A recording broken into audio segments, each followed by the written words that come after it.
Hello. Today we're going to be talking about a topic that may be at the top of a lot of our minds, and that's how to reduce stress in the workplace for your team and for yourself, specifically geared towards childcare providers, owners, directors, and hopefully this presentation will provide you with some ways to learn to cope with stress in the workplace during the pandemic and beyond.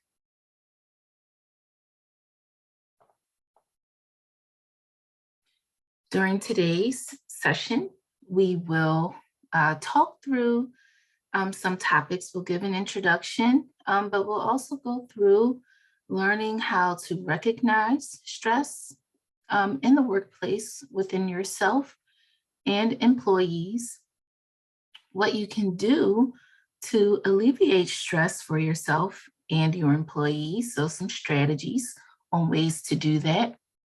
And then finally, getting help when needed and learning where to turn.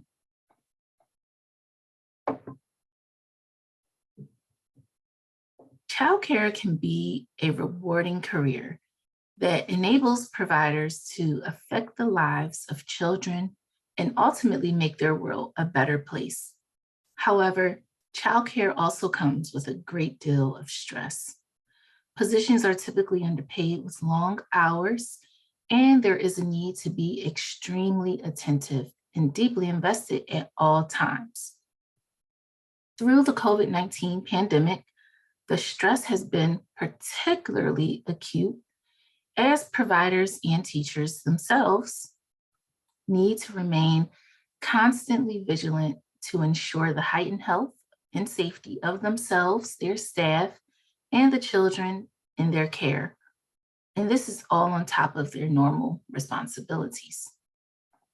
With the additional economic strain impacting childcare workers personally and professionally, many of its staff are finding the stress to be too much to bear. So today's conversation will not prevent, but present some ways to help you and your staff mitigate that stress and make your way through the pandemic healthy, safe, and ready for the recovery. Before delving into some of the strategies to reduce stress, we want to make sure that listeners are clear of the limitations of this topic in this presentation. By no means does it replace counseling or the need for immediate interventions. For example, if a staff member is under extreme stress and is showing signs that they need stronger support, or if staff members are facing extreme economic hardships, such as not having enough access to food, you should immediately call your local 211 line. These lines are available throughout Texas and can help connect you with the emergency services and professional support that may be needed in more extreme cases. So the strategies that we will suggest here are ways to mitigate stress, but they do not supersede the necessity at times for more professional and intensive support.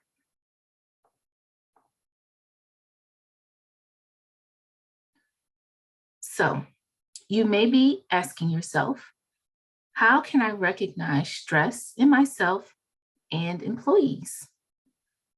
So childcare is a rewarding field, but also one that normally comes with a bit of stress.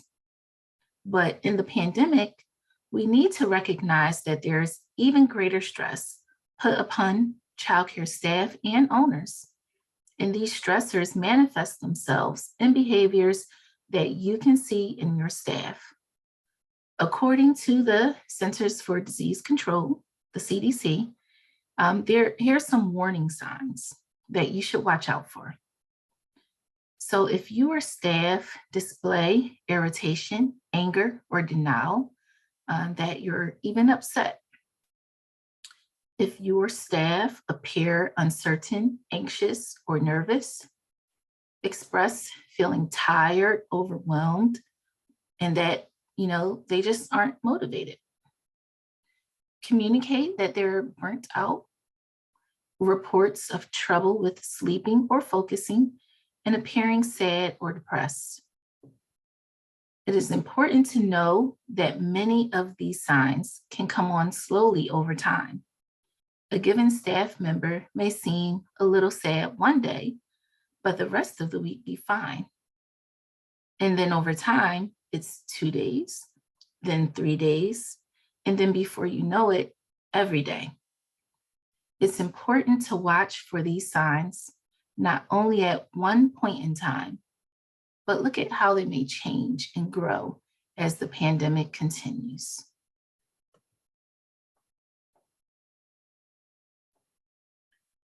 So you may also be asking yourself, what can I do to alleviate this stress for myself and for my employees? So we would suggest that you ask yourself these 4 questions. Number 1, do I check in with my staff enough? Number 2, are there changes I can make during the workday? Question 3, what incentives and rewards can I provide for my staff? And the 4th question, can I encourage my staff to enjoy time outside of work? So we have these questions, and these can be strategies to help relieve stress within the workplace amongst your staff and yourself. And we're going to take a deeper look into these strategies. So checking in with staff. One of the best ways to start reducing stress among your staff is to talk more. Talk more with your staff members, but also encourage them to talk to each other. Some of the important questions you may want to answer are they showing signs of stress? And how acute are those signs? Are there ways that you can start offering them suggestions on reducing stress?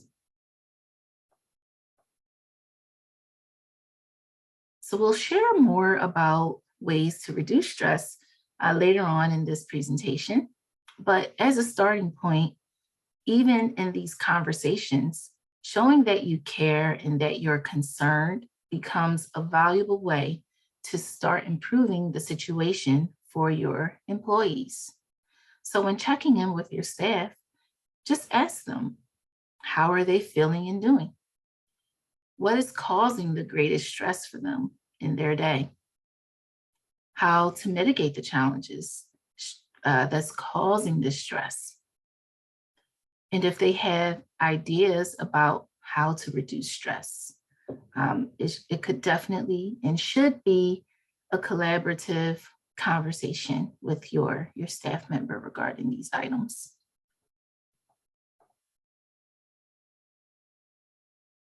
Prioritizing supportive connections, both inside and outside of the workplace, is also a way to help your staff stay positive. Encourage staff to talk with each other and uplift their peers. For example, go to one of your employees and say, Louisa is having a pretty tough day today. Do you mind taking a few minutes to just say hello to her and how much you appreciate the work she does for the children? Something as simple as this reinforces to the employee that people are listening, that they care, and that they are not alone in these challenges and times. You can also encourage communication beyond the workplace. It can be very helpful to encourage your staff to keep in touch with their relatives, their families, and other supportive people in their lives, reminding them that when they're outside of work, these conversations, these connections can be vital to reducing their stress and mitigating the effects that the pandemic is having on their mental health. And you can also consider workday changes as another strategy. So there's other ways to mitigate stress during the workday that do not take a huge amount of time or effort, but they can have such a positive impact on a staff's outlook. So some things that you can do are set regular schedules. First and foremost, ensuring that teachers have regular schedules can be so important to their workday and reducing their stress levels. This allows them to effectively plan around their work. If possible, the more that their work schedule can reflect the pre-pandemic schedule, the better. This reinforces a sense of normalcy and structure that can help providers navigate this troubling time. Encourage staff to take breaks. It can be a bit difficult at times when you're understaffed to do this, but taking a break to have a few minutes to stretch or walk outside and get some fresh air can work wonders for reducing stress. Build in some time for group relaxation.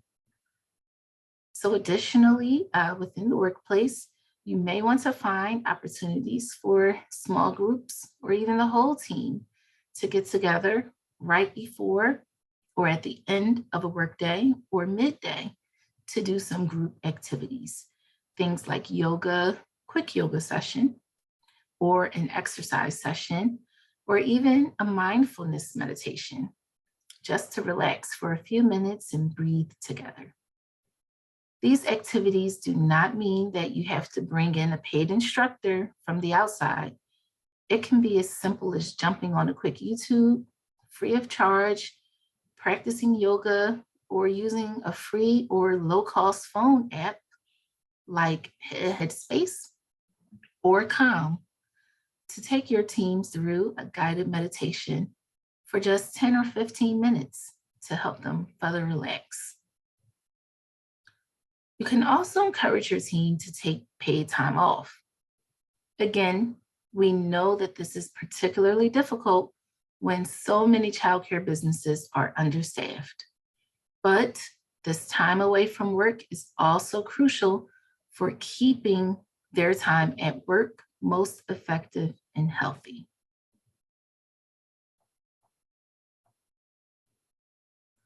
You could also offer incentives and rewards. Normally, childcare providers face extremely tight profit margins, and these have become even tighter in the pandemic. As a result, it's often difficult to provide additional financial incentives and rewards. But two key factors are important,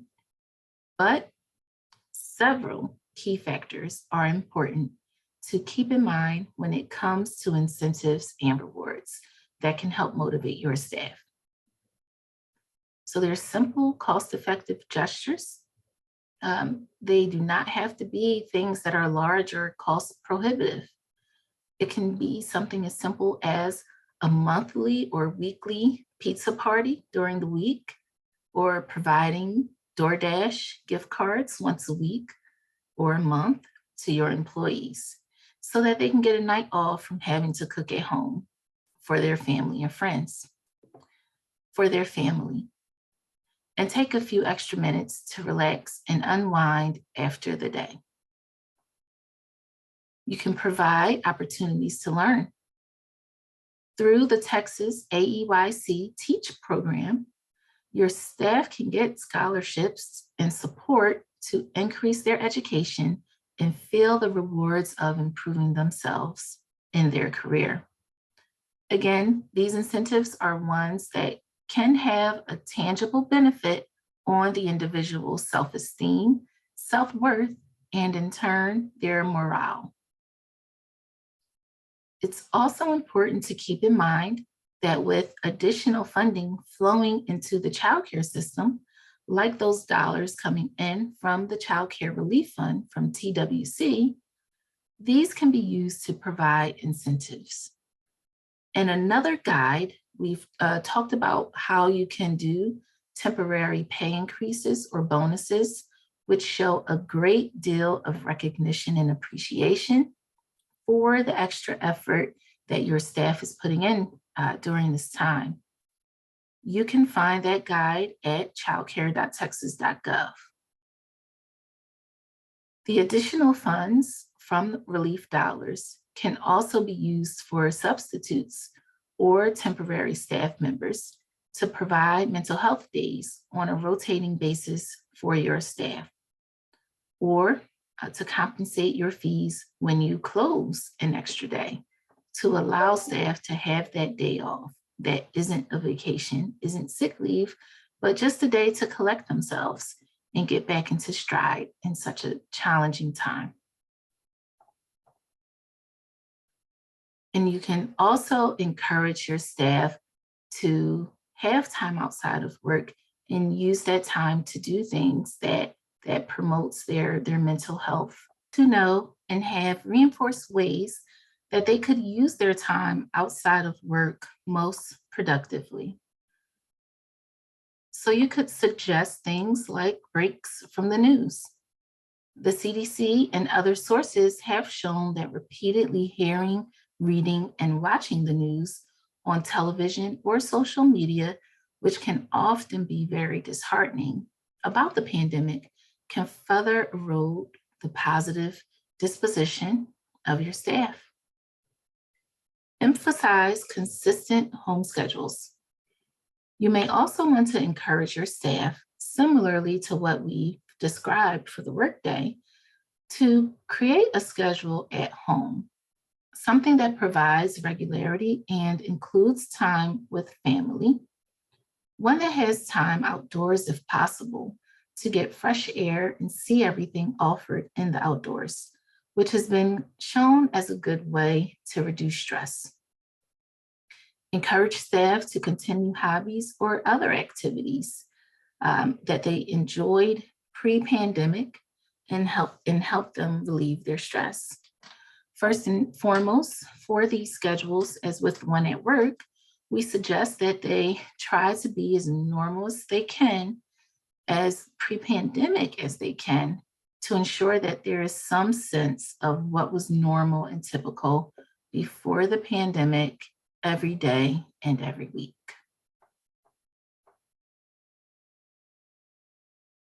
It's important to remember that the pandemic is causing stress for everyone. You, your staff, the families you serve, even the children. It's also important to know that as great as these stresses are on individuals, they're even more difficult or have an even greater impact on those with existing chronic mental health issues. It's important as you look at your staff and even your own behaviors to note signs that go beyond typical stress, including the misuse or abuse of alcohol or other drugs as a means of coping, or other behaviors that are self-harmful, that truly speak to the need for even stronger supports. If you do see this need, you should call 211 and they will be able to connect you with the professional supports that will be able to meet these challenges. Coach who can work through various business stability challenges and questions that you may have, or you can visit childcare.texas.gov for links to helpful resources, funding opportunities, business supports, and also resources for families. And those are available in English and in Spanish. Thank you and be well.